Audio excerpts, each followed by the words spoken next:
Hi everyone, আমি Manisha and again welcome back to my mini vlog. চলো আজকে সন্ধ্যাবেলার একটা মিনি ভ্লগ তোমাদের সাথে শেয়ার করি। শিলিগুড়িতে আজকেই আমাদের শেষ দিন, আর শিলিগুড়ির সবথেকে বেশি যেটা আমি মিস করব সেটা হলো এই দেবুদার দোকানের মোমো। আর শিলিগুড়িতে এলেই এই দেবুদার দোকানের মোমো কিন্তু আমাকে খেতেই হবে। মোমো আমি বহু জায়গাতেই খেয়েছি, কিন্তু এরকম টেস্ট কোথাও পাইনি। এত জুসি হয় মোমোগুলো খেতে। আর আমার যেটা সবথেকে বেশি ভালো লাগে সেটা হলো এই দোকানের স্যুপ। প্রায় আধ ঘন্টা অপেক্ষা করার পর অবশেষে আমার হাতে কিন্তু এই গরম গরম মোমোর প্লেটটা চলে এলো। আর এখানে আমার এক্সপ্রেশন থেকে তোমরা বুঝতেই পারবে যে মোমোটা কতটা টেস্টি ছিল।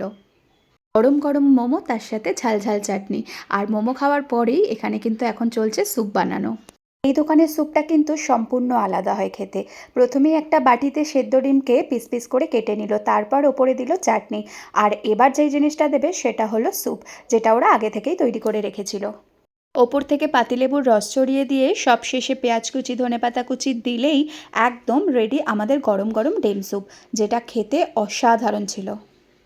মোমোর থেকেও এই স্যুপটা আমার একটু বেশিই প্রিয়। তাই আর কথা না বাড়িয়ে এই স্যুপটা এবার আমি ফিনিশ করি। দেখা হবে পরের মিনি ভ্লগে। টাটা।